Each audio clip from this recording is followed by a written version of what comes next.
When talking about proper alignment, what we're really talking about is the position of the spine here, the pelvis here, and the hips here. Each one of these three areas can move on its own in multiple directions. Let's start by looking at the spine. The spine is able to easily bend forward as if in a slouched position, bend backwards as if in an arched position or military posture. If we turn the spine here, it can easily twist to the left or twist to the right, and it can even lean to one side or to the other. A neutral position of the spine, or a properly aligned position, is going to be a position where the spine is, for the most part, right in between all of these motions. So it's not bent too far forward, it's not bent too far backward, it's not twisted to either side. From this neutral position, this proper alignment, the spine is able to easily move in any direction. So it can easily bend forward if it wants, it can easily bend backward if it wants. It takes just as much energy to turn to the left as it does to turn to the right. If we, for instance, start with the spine bent too far forward, like this, and the spine is in a slouched position, then the spine can very easily move even further forward into a further slouched position, but it takes a lot of energy for the spine to straighten back up and get into an arched position. We can do the opposite, where the spine is starting in an overarched position, and it can again very easily arch even further, but it takes much more energy for it to bend and curve forward into a more slouched position. So a neutrally aligned spine is going to be right in the middle, right in between all of these different motions, so that it's just as easy to go to any direction at any time. If we're talking about the pelvis here, it can also lean forward, it can lean backward, it can twist to one side or the other, and it can even hike itself up on one side or the other. And just like the spine, we want a middle ground between all of these different motions. That would be considered a neutral or properly aligned pelvis. Finally, we have the same thing with the hips. They can easily move forward or backward. They can roll to the inside or to the outside. And they can go out away from the body and back in across the body. A properly aligned hip is going to be, again, basically smack dab in the middle of all of these different motions. Now we want this neutral position because if the spine bends too far forward and rests in that position, that's going to increase the pressure on the discs in between the bones. It's going to increase the amount of tension and fatigue along the muscles in the back of the spine, and it's going to increase the tension on these nerves here.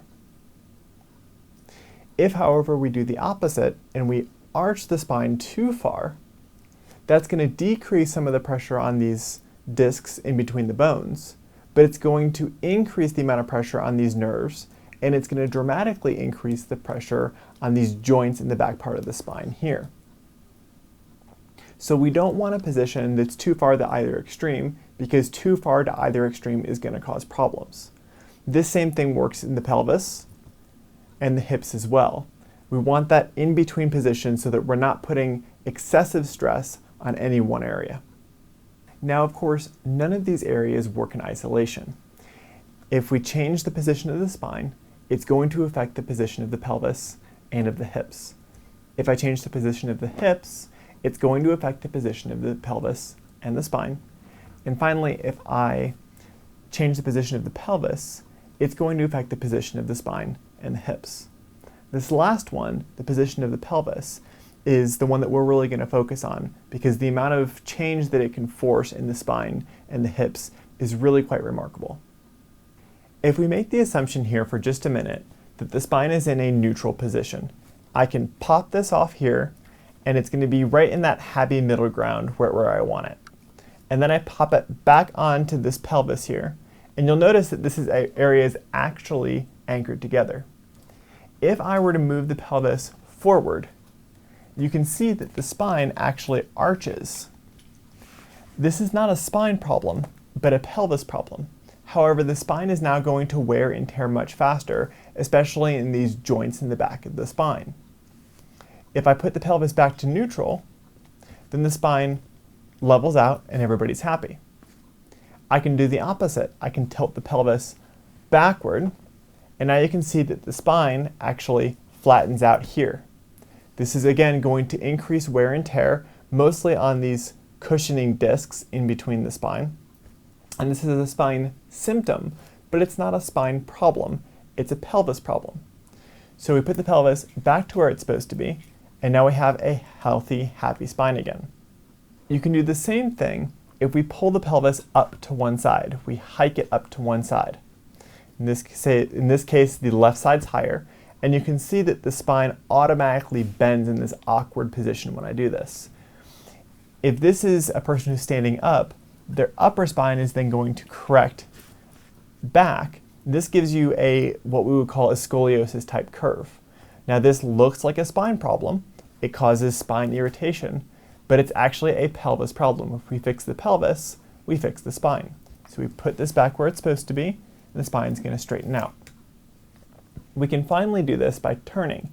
If we twist the pelvis to one side, in this case this guy's laying on his back.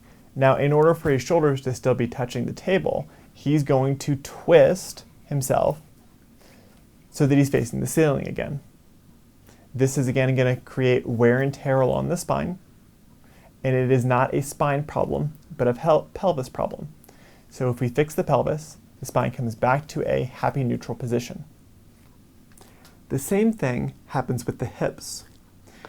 Now, if we can imagine that this guy is standing, here's his pelvis, his legs are down, he's standing on the ground, and I hike his hip up to one side, hike his pelvis up to one side, excuse me.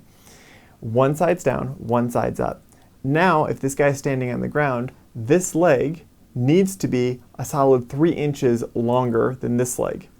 So the hip is going to have to rotate or twist in some way to compensate so that you can still be standing on both legs when you're standing on the ground.